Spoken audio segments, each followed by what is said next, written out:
शत प्रणाम हो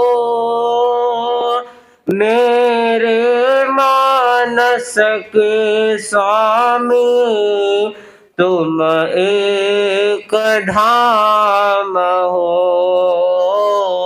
तुम एक धाम।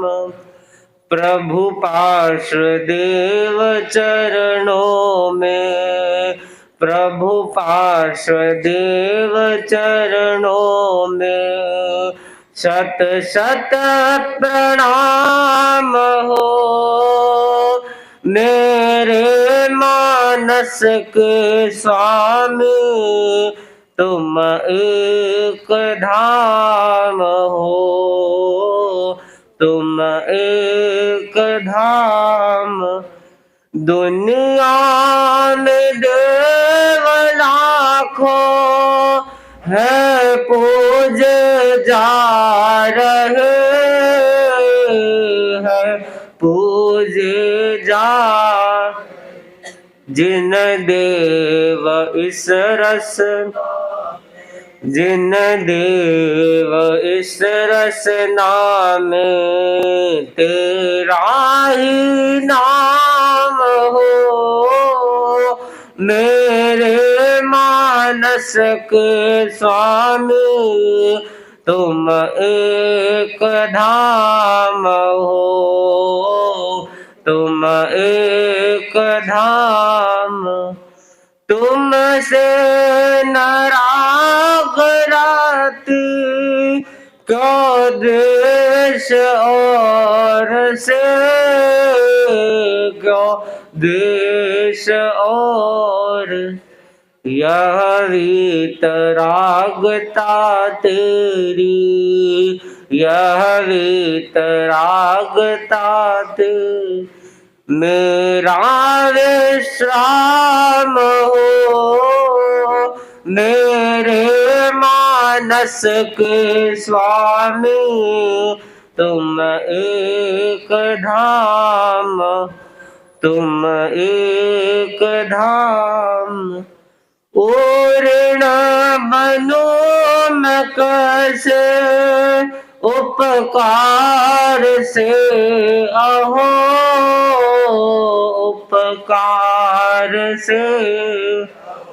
चरणों में भले पन्हैया, चरणों में भले पन्हैया, यह मेरी चाम हो मेरे मानस के स्वामी, तुम एक धाम, तुम एक।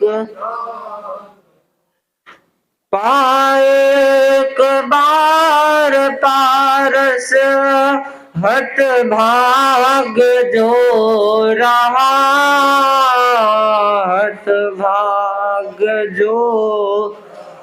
पारस अब स्वयं बनूं मैं, पारस अब स्वयं बनूं, बस वैसा काम हो मेरे मानस के स्वामी, तुम एक धाम हो, तुम एक धाम। नस नस में बस रहे हो रस जो कवित्र में, रस जो कवित्र। भगवान भक्त तुलसी के, भगवान भक्त तुलसी के, तुम ही राम हो मेरे मानस के स्वामी, तुम एक धाम हो, तुम एक धाम। प्रभु पार्षदेव चरणों में, प्रभु पार्षदेव चरणों, शत शत प्रणाम हो मेरे मानस के स्वामी तुम एक धाम हो, तुम एक धाम हो। ओम।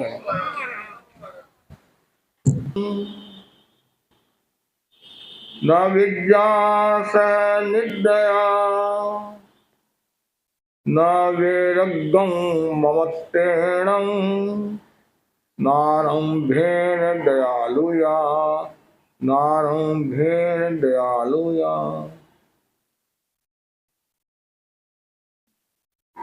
आलसी सुखी नहीं हो सकता,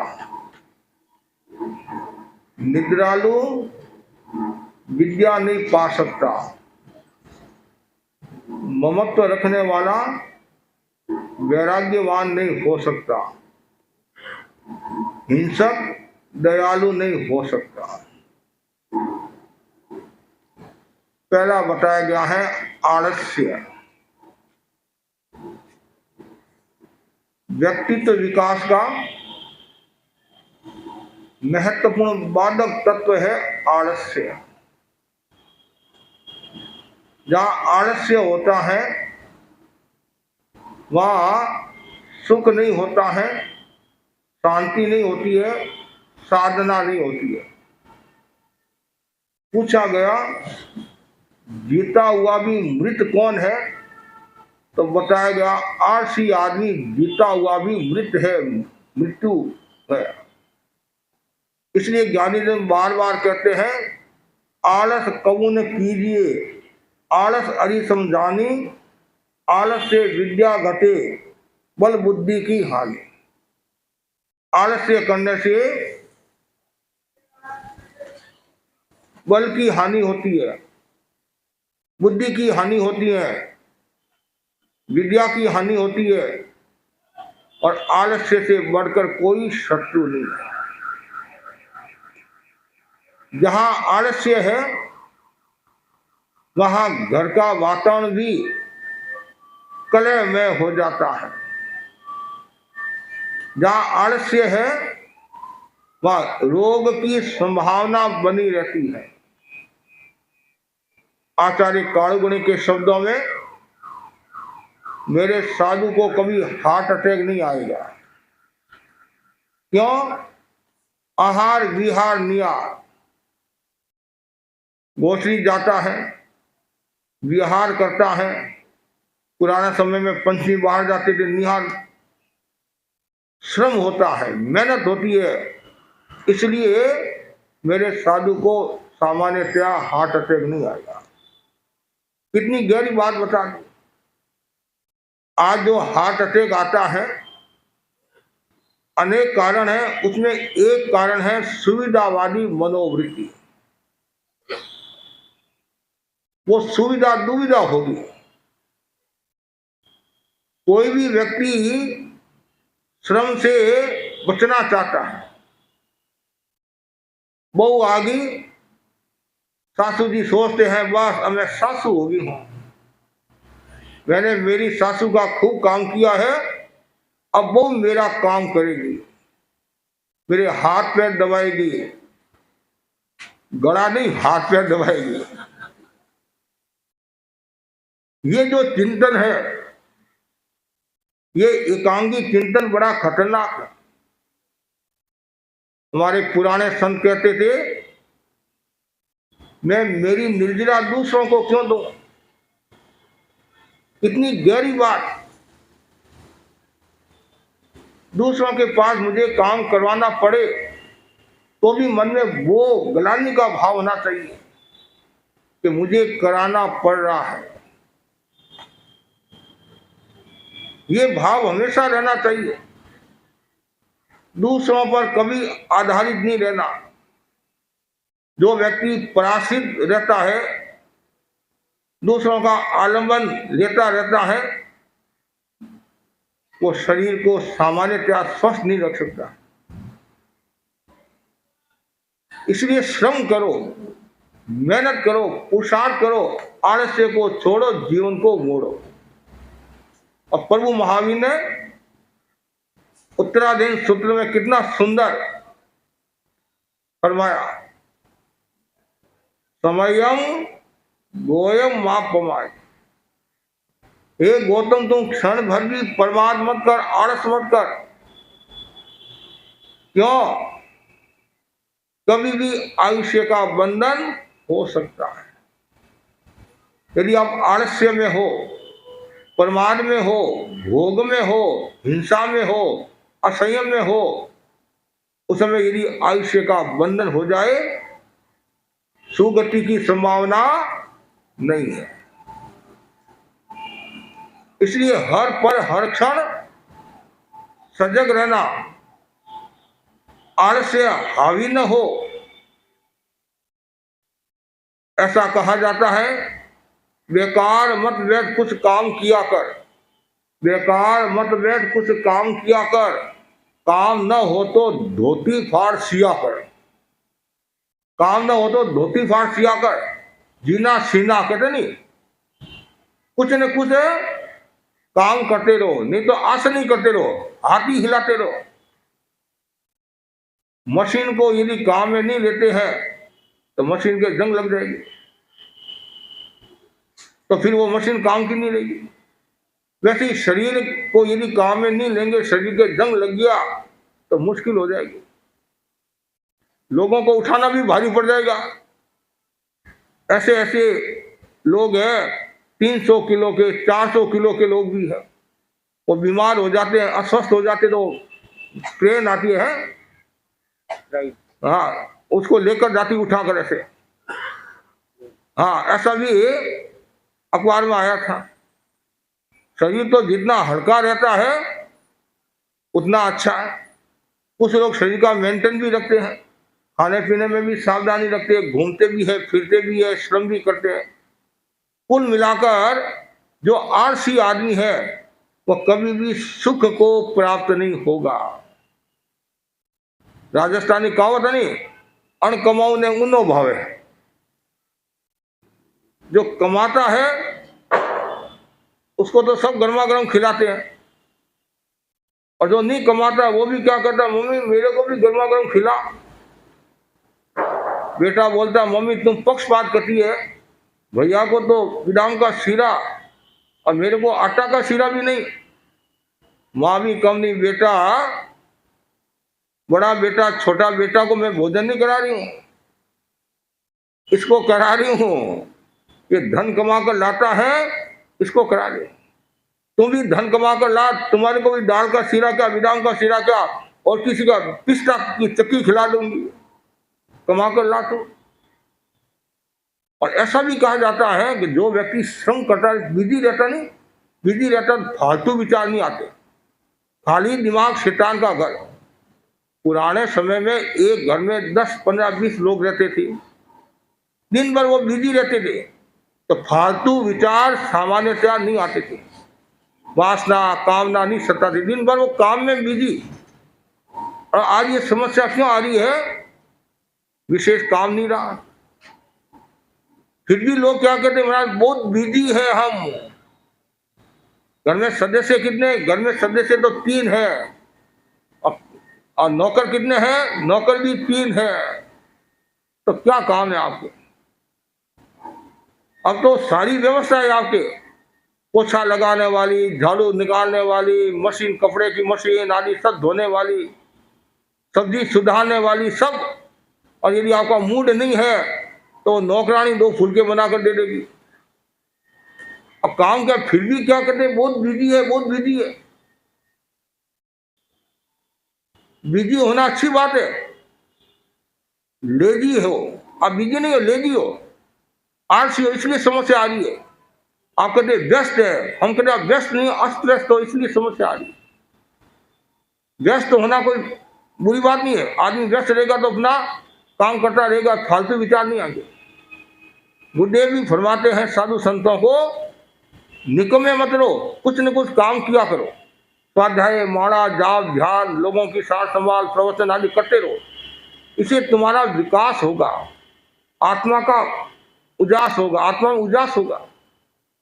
और यदि आलसी रहे तो फिर साधना का मूल्य क्या। तुमने साधुपना स्वीकार किया, चारित्र को स्वीकार किया और तुम साधना नहीं करता है, धर्म आराधना नहीं करता है, श्रम नहीं करता है, मेहनत नहीं करता है, दिन भर बैठा रहता है, तो फिर नुकसान ही है। हमारे पुराने संत है मुनि रविंद्र कुमार जी स्वामी, वो फरमाते हैं कि भाई हम मुफ्त की रोटी नहीं खाते, हम भी टैक्स चुकाते, मतलब व्याख्यान देते हैं। बहुत मार्मिक बात है कि आपकी साधना और हमारी साधना एक दूसरे पर आधारित है। मैं तो व्याख्यान नहीं सुनाऊंगा, दर्शन नहीं दूंगा, सेवा नहीं कराऊंगा, नहीं संभालूंगा लोगों का, तो फिर आए क्यों? गुरु ने किस लिए भेजा? अपना शरीर देकर, स्वास्थ्य देकर काम करना, लेकिन आलसी नहीं होना। श्रावक समाज को भी आलसी नहीं होना, किसी को भी आलसी नहीं होना। और आलसी आप हो गए, दूसरों पर आधारित हो गए, सुखी नहीं दुखी हो जाओगे। 5 मिनट देरी होगी तो आंखें लाल हो जाएगी। तो ये महत्वपूर्ण सूत्र है, जो आलसी है वो कभी सुखी नहीं हो सकता है। दूसरा बताया वो सुंदर है, दूसरा न विद्या स निद्या, जो निद्रालु होता है, जो नींद लेने वाला होता है, वो विद्या को प्राप्त नहीं होता है। कुछ लोग कुंभकर्ण की तरह होते हैं, नाम सुना आपने कुंभकर्ण का? ऐसा कहा जाता है 6 महीना तक सोया हुआ रहता। लेकिन आप तो भाग्यशाली हो, 6 महीना तो सोने वाले नहीं हो लगातार। आजकल तो नींद भी खराब होगी, बहुत कम लोगों को नींद आती है और वही दवाई लेकर सोते हैं। मैंने एक भाई को कहा थोड़ा सहन कर ले, लेकिन नींद की गोली नहीं लेना। नींद की गोली है, पेन किलर है, इनसे बचना चाहिए। भाई बोली क्या करूं, मेरा इतने घुटने दुखते हैं, इतने ये दुखता है, 2 गोली लेती हूं तब जाकर कोई काम। अरे थोड़ा सहन कर ले, साइड इफेक्ट बहुत है, किडनी पर असर आता है और पर असर आता है। एक वो दबाया, दूसरा उछला। और यदि आप थोड़ा श्रम करोगे, मेहनत करोगे, ध्यान साधना योगा आदि करते रहोगे तो समस्या नहीं आएगी। तो नींद है जो निद्रालु होता है। कुछ लोग ऐसे होते हैं, कहीं भी उनको बैठा दो नींद शुरू कर लेंगे, भाग्यशाली हो। ऐसे नींद का जो संबंध है वो दशनावनी क्रम के साथ जुड़ा हुआ है। दशनावनी क्रम का उदय और क्षोभ शब्द 2 शब्द आते हैं। तो कुछ लोगों को नींद बहुत आती है, इतनी नींद आती है, और अलग अलग दशनावनी क्रम की 9 प्रकृतियां बताई नहीं, निद्रा निद्रा, प्रचला प्रचला, सत्य नदी। कुछ नींद ऐसी होती है, सुख पूर्वक सोते हैं और सुख पूर्वक उठ जाते हैं। कुछ सुख पूर्वक सोते हैं और उठने में कठिनाई आती है। कुछ ऐसे बैठे बैठे नींद, खड़े खड़े नींद लेते हैं, चलते चलते भी नींद आ जाती है। और ऐसा कहा जाता है आदमी नींद में सोया हुआ है, उठा, जंगल में गया, हाथी को मारकर आ गया, तो भी इसको पता नहीं मैंने क्या किया। हाथी को मारकर आ गया, आकर सो गया। ऐसे जो नींद वाले होते हैं वो नारकी में जाते हैं। तो नींद पर विजय प्राप्त करनी चाहिए। तीर्थंकर भगवान है, उन्होंने नींद पर विजय प्राप्त करी। आहार के बाद में नींद आती नहीं, आहार के बाद में क्यों नींद आती है? जो पाचन तंत्र है उसमें रक्त संचार ज्यादा हो जाता है, मस्तिष्क में रक्त संचार कम होता है, तब क्या होता है? नींद आती है। ऐसे स्वास्थ्य के लिए नींद अच्छी है, 6 घंटा 7 घंटा जैसी अवस्था है। बच्चे हैं तो उसको उस हिसाब से, युवा तो उस हिसाब से, वृद्ध है तो उस हिसाब से। कोई लोग कहते मेरा नींद आती नहीं है, हम पूछते कितनी, तुम्हारा 6 घंटा ही नींद आती है, तो और कितनी नींद चाहिए आपको? 6 घंटा नींद कम है क्या? अरे ये जो 10 से 12, 12 से 2 का जो समय है, और ऐसा भी कहा जाता है इस समय यदि 2 घंटा फुल नींद आ जाए, अच्छी नींद आ जाए, तो भी शरीर में कोई कठिनाई नहीं आएगी। तो नींद आवश्यक है, लेकिन अति नींद भी काम की नहीं है। खड़े खड़े नींद ले लेते हैं। व्याख्यान में भी कुछ लोग हैं आराम से नींद लेते हैं, यहाँ कोई कहने वाला तो है नहीं। वो भी आराम से नींद लेती है, घर के तो सासू जी छाती पर बैठा है। तो कम से कम इतना ध्यान जरूर रखना, संतों के सामने नींद मत लेना है। और कभी कभी ऐसा भी होता नहीं, नींद आती है आपको और हम कहते हैं नींद ले रहे हो नहीं, महाराज मैं तो कायसर करी हूं, गहराई में चली गई हूं। और कुछ ऐसे होते हैं नींद ले भी रही है, ऊपर से और क्या बोलती है, क्या बोलता है, पर मैं नींद नहीं ले रहा हूं। कोई कहता है तुम नींद ले रहा है, तुमने मेरी ध्यान साधना भंग कर दी, मैं तो गहराई में जा रहा था। अच्छा, भिक्षु के समय की बात आती है ना, सब लोग जानते हैं, कितनी बार आपने सुनी है। आसो जी नाम के श्रावक थे नहीं, हाँ, माडा की घटना है, सिरियारी कंटाड़िया इधर की। अच्छा, भिक्षु प्रवचन कर रहे थे, आसो जी को नींद आ रही थी। भिक्षु सामने कहा, नींद, आसो जी नींद ले रहे हो? नहीं महाराज। और नींद लेने वाला सबसे भी कम बोलता है, एक बार का, दो बार का, 3 बार का। भिक्षु थे, काफी उनको नींद आने लगी। आसो जी नींद ले रहे, मस्ती की। तो भिक्षु साहब ने पलट कर कहा, आसो जी जागते हो? तो नहीं महाराज। चोर पकड़ा गया। और जो निद्रालु होता है तो उसको विद्या नहीं आती है, जिनको ज्यादा नींद आती है, दिन भर नींद, मम्मी बच्चे को बैठा थी पढ़ाई कर, जैसे बैठा थी मम्मी रसोई में गई और नींद शुरू होगी। अब ये भी खोज है, रिसर्च करना चाहिए, नींद इतनी क्यों आती है। अनेक कारण है। एक तो थकान के कारण नींद आती है, बीमारी के कारण नींद आती है, फ्री माइंड वाले होते हैं उनको नींद आती है। लेकिन यदि अति नींद है या और कोई कारण है, उस पर चिंतन करना चाहिए, विमर्श करना चाहिए और नींद पर विजय प्राप्त करने की कोशिश करनी चाहिए। और जो नींद पर विजय प्राप्त करता है तो वो तो बहुत ऊंची बात है, पूर्ण विजय प्राप्त कर लेते तो केवल ज्ञान हो जाएगा, दशनामणिकरण क्षय हुआ तो। लेकिन जो निद्रालु है उसको विद्या नहीं आती, ऐसा ग्रंथकार कहता है। तीसरा जो बताया गया है, ममत्व रखने वाला वैराग्यवान नहीं हो सकता है। जो मोह रखने वाला है, ममता रखने वाला है। अब आपको दीक्षा भी लेना है तो हम पूछते भाई तुम दीक्षा की बात करा है, परिवार वालों के प्रति मोह है कि नहीं है, शरीर के प्रति मोह है कि नहीं है, खाने में मोह है कि नहीं है, दुकान में मोह है कि नहीं है, व्यवसाय में मोह है कि नहीं है, जाति जनों में मोह है या नहीं। तो मोह तो है, तो फिर वैराग्य कैसे बनेगा। जो ममत्व रखने वाला वो कभी वैराग्यवान नहीं हो सकता है। शब्द में, रूप में, रस में, गंध में, स्पर्श में डूबा हुआ है, घर गृहस्थी में डूबा हुआ है, वो कभी वैराग्यवान नहीं हो सकता है। वैराग्यवान कौन होगा, विरक्त कौन होगा, जो निर्मोही की साधना करता है, निर्ममत्व की साधना करता है।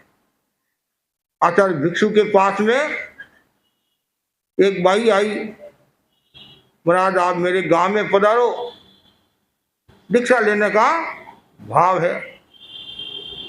तो भिक्षु स्वामी पधारे, केलवा की बात होगी शायद, पधारे।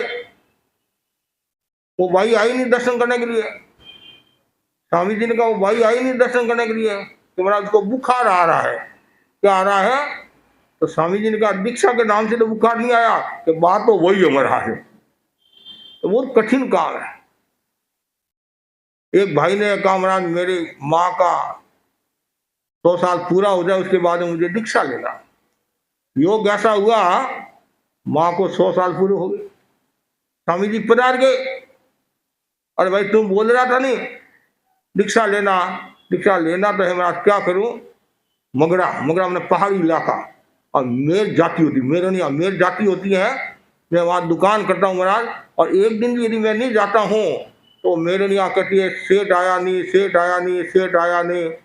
तो स्वामी जी ने चुटकी लेते हुए कहा कि माँ तो तुम्हारी एक थी, कब तो मेरनिया मरे और कब तुम दीक्षा ले। मतलब कितना ममत्व, एक मेरनी मरी तो दूसरी तैयार, इसमें तो खुद ही ऊपर चला जाएगा। बहुत कठिन काम है। ऐसे ही खेड़वा की घटना है। चतुर्जी नाम के एक श्रावक थे, स्वामी जी के पास आए, मेरा मुझे दीक्षा लेना है।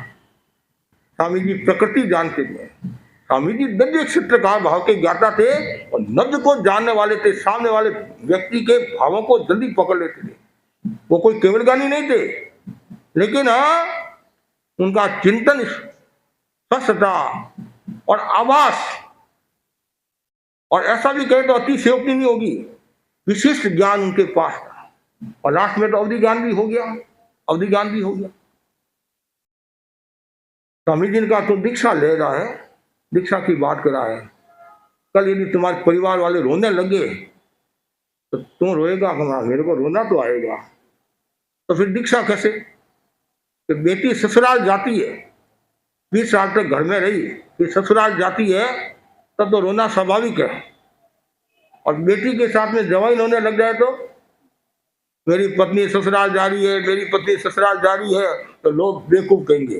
तो स्वामी जी ने कहा भाई बेटी ससुराल जाती है वो तो समझ में आता है कि 20 साल घर में रही है, मोह है आदि है। आजकल की लड़कियां बड़ी होशियार है, आजकल की लड़कियां इतनी होशियार है, मोह मोह कुछ नहीं है, हमारा माँ रो मत, मैं राजी राजी जा रही हूँ, राजी राजी जा रही हूँ, ऐसा भी सुनने में आता है। सापेक्ष बात है। अब स्वामी जी ने कहा भाई परिवार वाले रोते ये बात तो समझ में आती है, बेटी रोती ये बात तो समझ में आती है, और पति रोने लग जाए तो लोग बेवकूफ कहते हैं। वैसे परिवार वाले रोते हैं ये बात तो समझ में आती है भाई मोह है, और तू दीक्षा लेने वाली रोने लग जाएगा तो फिर कैसे दीक्षा होगी? अयोग्य। इसलिए ममत्व को छोड़ना जरूरी है। कितना ममत्व है, कभी कभी देखते हैं सभा संस्थाओं में भी इतना ममत्व है लोगों में। एक बार कोई पद पर आ गए तो जल्दी से छूटना नहीं चाहते हैं, वहां से रवाना नहीं होना चाहते हैं, जैसे वो सोचते हैं ये संस्था मेरी है, मेरे बाप दादों की है। नहीं, एक समय के बाद में मेरा व्यक्तिगत है सुझाव, एक समय के बाद में किसी भी सभा संस्था के साथ में लगाव नहीं रखना चाहिए। यदि आप ज्यादा लगाव रखोगे तो समाज आपको कल अलगाव की ओर भेज देगी। इसलिए राजी राजी जब समाज ने आपको मौका दिया है, खुद संघ की सेवा करो, निर्ममत्व होकर, अपना संघ समझकर। लेकिन आज समाज के तरफ दूसरों को भी मौका, वो आपको कहे उससे पहले ही अब दूसरों को मौका दो। दूसरों को मौका देने का मतलब नहीं है खुद तो बैठ गया और अपने बेटे को बैठा दिया, अपने भाई को बैठा दिया, अपने दोस्त को बैठा दिया, सगे संबंधियों को बैठा दिया, या कंट्रोल मेरे हाथ में रहेगा, रिमोट बोलते नहीं वो मेरे हाथ में रहेगा घर। तो फिर उसको बनाया क्या? अंगूठा छाप को क्यों बनाया अध्यक्ष? उनको मौका दो, वो करे काम। तो ये सब, और यदि वो ज्यादा, कभी कभी ऐसा होता है आपको आश्चर्य होगा, एक भाई ने मुझे बताया महाराज इनको यदि नहीं लिया पद पर, नहीं लिया तो ये तनाव में चली जाएगी। ऐसा काम क्यों कर, क्यों? तो आंदो नूते दो दिमाग है। अरे क्या सारी जिंदगी आप ही पद पर रहोगे? दूसरों को भी मौका दो, इतना बड़ा समाज है। वो यदि मना करते हैं हम नहीं संभालेंगे, आप योगी असंभाल, तब तो बात समझ में आती है। और जबरदस्ती बैठते हो, नहीं मैं ही आऊंगा, दूसरा कौन आ सकता है? और कभी कभी संसदों को भी ऐसे बना देते हैं कि महाराज यहाँ दूसरा कोई काम करने वाला नहीं है, मेरी इच्छा तो नहीं है, मेरी इच्छा नहीं है, क्या करूं, जबरदस्ती मुझे आना पड़ रहा है। ऊपर से थोड़ा और मारता है। संसदियां तो संसदियां होते हैं, वो भी ज्ञानी होते हैं, विज्ञानी होते हैं, द्रव्य क्षेत्र काल भाव के ज्ञाता होते हैं। जहाँ बोलना होता है बोलते हैं, नहीं बोलना होता है मौन भी रखते हैं।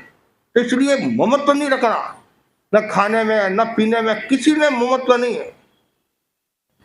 आचार्य तुलसी फरमाते थे साधु गोची करके आया है और आज के लिए संत बैठ के भोजन करने के लिए, और उस भोजन की प्रशंसा नहीं करना, भोजन में आसक्ति नहीं रखना। क्या दाल का शीरा आया है, क्या बादाम की कतली है, वो दाल का शीरा बादाम की कतली तुम्हारे लिए नुकसान नहीं कर ले। कोई बढ़िया चीज भी है तो ये नहीं कह सकते वो अच्छी है, ऐसा ये शास्त्र के अनुकूल है, हमारी भाषा। कोई बहन ने जो भी बनाई वो बहन उपयोग वाली होगी, चतुर होगी, विवेक वाली होगी। उस बहन की भी प्रशंसा नहीं करना, न उसको कहना, तो उसमें भी राग का भाव आ सकता है, मोह का भाव आ सकता है, कर्म बंधन होगा। इसलिए बहुत सावधानी रखना। हमारे एक संत मुनि नतमली स्वामी दीक्षेरी, जैसे बागोरी, टंकोरी, ऐसे रिचड़ी फक्कड़ थे वो, और निर्ममत्व की साधना करने वाले, निर्मोही की साधना करने वाले। इतना उनका संयम था खाने का, पीने का, आदि का। सदाशयन में विराज रहे थे। एक भाई आया, महाराज आज मेरे आरंभ समारोह हुआ है, दाल का सीरा है, गोची की कृपा कराओ और आप खुद कृपा कराओ। एक बार का, 2 बार का, 3 बार का संत सुन रहे हैं, और लास्ट में कहा तुम्हारा दाल का सीरा खाने का ही त्याग है। देखता रह गया बेचारा। और आज यदि ऐसा कहते तो मुश्किल हो जाए। एक तो मैं भावना भाने के लिए आया हूं और एक ऊपर से ऐसा बोल रहे। वो फक्कड़ संत थे, निर्मोही, निर्ममत्व की साधना, निर्विज्ञ की साधना करने वाले थे। ममत्व नहीं, गुरुदेव ने पद दिया ठीक, माफी दिया ठीक, ये सोचना गुरु मेरे कितने हितैषी है, मेरा कितना ध्यान रखने वाले। उस समय ये नहीं अरे मेरा पद चला गया, शासन श्री चला गया, शासन गौरव चला गया। गुरु है, चाहे छोटा क्षेत्र मिले, बड़ा क्षेत्र मिले, मोह नहीं रखना। आचार्य भिक्षु ने ऐसी व्यवस्था की, कोई ने भेदे बम्बोई, कोई ने भेदे बावलास। मुनि मोहनलाल जी आमिर ने लिखा नहीं, कोई ने भेदे बम्बोई, कोई ने भेदे बावलास, कोई ने भेदे बम्बोई, कोई ने भेदे बाइतू, कोई ने भेजे कलकत्ता, कोई ने भेजे केलवा, कोई ने भेजे दिल्ली, कोई ने भेजे दौलपुरा, राजी राजी जाना। उस समय ये नहीं सोचना अरे मैं तो शहरों में चातुर्मास करने वाला हूँ, मेरे को गुरु ने छोटे से गांव में भेज दिया। उस समय ये सोचना गुरु मेरे कितने हितैषी है, इनको शहरों में बहुत मेहनत पड़ती है, इस बार विश्राम की दृष्टि से छोटे से गांव में भेजा। ये सोचना, यही कभी कभी ये जो नौकरी पैसा वाले होते हैं, सरकारी नौकरी शहरों में रहने वाले होते हैं, उनको कभी गाँव में भेज देते हैं तो उनके टेंशन हो जाता है, क्या होगा, कैसे होगा। तो लगाव नहीं रखना, लगाव और अलगाव दोनों में सम रहना, समता की साधना, निर्ममत्व की साधना करने वाला ही व्यक्ति वैराग्यवान हो सकता है, विरक्तिवान हो सकता है। इसलिए सम्यक्त्व के 5 लक्षण बताए नहीं, सम, संवेद, निर्वेद। निर्वेद का मतलब क्या, विरक्ति, संसार से विमुख रहना, संसार में रहते हुए भी संसार से विमुख रहो, घर में रहते हुए भी क्या बोलते हैं, निर्वेद की साधना करो। आचार्य भिक्षु ने कहा नहीं, घर में रहूं निर्दाव अकेलो, घर में रहते हुए भी अकेलेपन की साधना करो। ये समदृष्टि जीवड़ा करे कुटुंब प्रतिपाल, अंतरंग न्यारा रे ज्यों धाय खिलाए बाल। कितना सुंदर है, जैसे धाय माता बच्चे को खिलाती है, पिलाती है, नवराती है और माँ से भी ज्यादा प्रेम देती है, फिर भी क्या कहती है, ये लड़का मेरा नहीं है। इसी प्रकार जो सम्यक दृष्टि है, आत्मार्थी है, वो ये सोचे 4 दिनों की चांदनी फिर अंधेरी रात, बस आया हूं और एक दिन जाना है। मेरा जो कर्तव्य है उस कर्तव्य में कमी नहीं आनी चाहिए। इसलिए हमेशा निर्ममत्व की, और जो ममत्व रखता है, मोह रखता है, और कभी भी वैरागी नहीं बन सकता है, वैराग्यवान नहीं बन सकता है। चौथी जो बहुत सुंदर बात है, जो हिंसक है वो कभी दयालु नहीं हो सकता। साधना करना है तो अहिंसा की साधना जरूरी है। भगवान महावीर ने 2 प्रकार का मार्ग बताया, एक सुमार्ग, एक कुमार्ग। सुमार्ग क्या है, अहिंसा। कुमार्ग क्या है, हिंसा। जहाँ हिंसा है वहां दया नहीं है, जहाँ अहिंसा है वहां दया। कभी कभी आप कहते हैं महाराज इसके जीवन में कितनी दया है कि हरियाली पर पैर आ गया तो भी इसकी आत्मा प्रकंपित हो जाती है। आपने मगवा गणी का उदाहरण सुना होगा। मगवा गणी का हरियाली पर पैर आ जाता नहीं, हरियाली पर पैर तो आत्मा प्रकंपित हो जाती, पसीना पसीना क्या मतलब उनको इतनी गिलानी होती है, अरे हरियाली पर पैर आ गया। और आज आप लोग हरियाली पर घूमते हैं, आनंद आता है। डॉक्टर ने कहा है हरियाली में, हरियाली पर घूमो, कहते नहीं, वो आंखों की रोशनी, हरियाली के सामने खड़े हुए वो अलग बात है, हरियाली पर अनावश्यक घूमना उनको कितनी तकलीफ होती है। आप पानी है, स्विमिंग पूल करते हैं और आनंद आता, महाराज लहर है ऐसे, और फिर कंकर मारते हैं और आपके कोई कंकर मारे तो, और आपके ऊपर कोई बैठे तो, अरे आपके कोई टच भी कर लेता है तो भी आप नाराज हो जाते हैं। कोई नई साड़ी पहन कर आए, किसी भाई के हाथ लग गया बेचारी के और इतने में तो आप नाराज हो जाते हैं। दिखता नहीं है मेरी 50,000 की साड़ी अभी तो मैं बड़ा बाजार से लेकर आई हूँ और तुमने खराब कर दी मेरी, तो साड़ी में उलझी हुई है। तो कहाँ तुम्हारे मन में दया का भाव? ऐसे तो तू क्या मैं धर्मात्मा हूँ, 10 समाई करती हूँ, 15 समाई करती हूँ, ये करती हूँ, और व्यवहार में भी तो धर्मात्मा आनी चाहिए नहीं। व्यवहार भी आपका अच्छा होना चाहिए, मन में दया का भाव होना चाहिए, और जितनी ज्यादा दया होगी उतना ही आपके भीतर में अहिंसा का विकास, और जहाँ दया है वहाँ अहिंसा होगी, और जहाँ अहिंसा है वहाँ मैत्री का विकास होगा, और जहाँ मैत्री का विकास होता है वहाँ घर परिवार समाज में शांति रहती है। वही समाज तेजस्वी यशस्वी हो सकता है जहाँ आपस में प्रेम है, सौहार्द है, संप है। जहाँ संप है वहाँ संपत्ति है, जहाँ संप नहीं है वहाँ विपत्ति है। इसलिए कभी भी मन में हिंसा का भाव नहीं आए, हमेशा मन में दया का भाव। जहाँ हिंसा है वहाँ फिर दयालुता कहाँ है? आपने नाम सुना किसका? बताओ। कार सौकरी कसाई का नाम सुना? भगवान महावीर के शासन काल में हुआ नहीं, राजगिरी नगरी में रोजाना 500 भैंसों को मारने वाला, कितना? एक नहीं 500 भैंसों को मारने वाला अभवी, भवी नहीं था वो कार सौकरी कसाई, अभवी था। और जो रोजाना 500 भैंसों को मारने वाला है तो उनके मन में दया कहां से आएगी? और आज तो ऐसा सुनने में आता है, पुराने लोग जैसे गाजर मूली काटते सुधारते, आज मनुष्य को गाजर मूली की तरह काट रहे हैं, और उनके मन में कुछ नहीं, महाराज कोई अफसोस नहीं है। लोग ऐसा कहते हैं, उस भाई ने स्टेटमेंट दिया है मैंने इसको मारा, मुझे कोई अफसोस नहीं है। अब बोला, और जो दयालु होगा तो हरियाली पर भी उसके पैर आ गया, या अनावश्यक किसी को कटु वचन भी कह दिया तो भी वो कितना पश्चाताप करता है। इसलिए हमेशा मन में दयालुता का भाव रही, कभी भी हिंसा का भाव नहीं आए। मन से, वचन से, काया से, 3 प्रकार की हिंसा होता है नहीं। यदि आपके मन में दुर्भावना आई, दुर्ध्यान आया तो भी हिंसा है। कटु वचन कहा तो भी हिंसा है। व्यंग में कहा, आक्रोश में कहा, तेजी के साथ में कहा, अनावश्यक कहा, सब हिंसा है। जैसी स्थिति होती है, इसलिए ध्यान रखना, कभी भी किसी को कहना भी है तो बड़े प्रेम के साथ को। वचन की हिंसा भी खतरनाक होती है और काया की हिंसा भी खतरनाक होती है। तो मन वचन काया से कोई भी प्रकार की हिंसा नहीं करता है, वो दयालु होता है। और जो दयालु होगा तो उसका आभा मंडल भी निर्मल होगा, पवित्र होगा। आप महापुरुषों का जीवन पढ़ते हैं, आप चित्र देखते हैं, तीर्थंकरों की मूर्ति देखते हैं तो उनका एक रूप भी अलग होता है। और साक्षात यदि तीर्थंकर भगवान विराजमान है, उनका आभा मंडल देखो कितना सुंदर। क्यों? उनके जीवन में दयालुता है। न वो राग करते हैं, न द्वेष, वीतराग है, कोई प्रकार की हिंसा नहीं करते हैं, भाव हिंसा से वो मुक्त हो गए हैं। इसलिए हमेशा मन में दया का भाव रखो। दया दया कर, दया सुकारी बेलरी, दया सुकारी खान, अनंत आदि मुक्ति गया, दया तना फल जा। कितना सुना है? तो दया की साधना करता है तो अनंत जीव मोक्ष में चले गए। और हिंसा दुख की बेलरी, जो हिंसा है वो दुख की बेलरी है, और अनंता जीव नरक में चले गए। क्यों गए? हिंसा के कारण। 4 बताए नहीं, महाआरंभ, महापरिग्रह, पंचेंद्री वध, मांसाहार।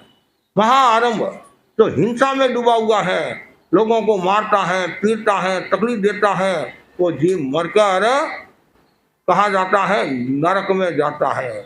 इसलिए इन सबको छोड़ो, जीवन को अच्छा बनाओ, मन में दयालुता का भाव रखो। ये 4 सूत्र मैंने आपको बताए हैं। पहला है, जो आलसी सुखी नहीं हो सकता है। दूसरा, निद्रालु विद्या प्राप्त नहीं कर सकता है। ममत्व रखने वाला वैराग्यवान नहीं बन सकता है। और हिंसक है वो कभी दयालु नहीं बन सकता है। तो ये 4 सूत्रों की जो आराधना करता है वो व्यक्ति आगे बढ़ता है। तो बार बार भावना भाव, मेरा वह दिन आए, निरंतर मैं जागरूकता की साधना करूं, निरंतर मैं स्वाध्याय में रत रहूं, और निरंतर वैराग्य की साधना करूं, और निरंतर मेरे भीतर में अहिंसा का भाव बना रहे, और हमेशा मैं अच्छी साधना करता रहूं। और श्रावक हो तो आप उस हिसाब से चिंतन करो। हम साधु है तो हम इस हिसाब से चिंतन करते हैं। समणो हम, मैं साधु हूँ, मुझे आलस्य नहीं करना है, हमेशा वैराग्य का भाव रखना है, और जागरूक रहना, नींद नहीं लेना, नींद में डूबना नहीं है, और कभी भी मन में हिंसा आदि का भाव नहीं आए, हमेशा दयालुता का भाव रहे। आए तो मिच्छामी बोलकर प्रायश्चित लेकर शुद्ध हो जाना चाहिए। इसी आशा के साथ ओम और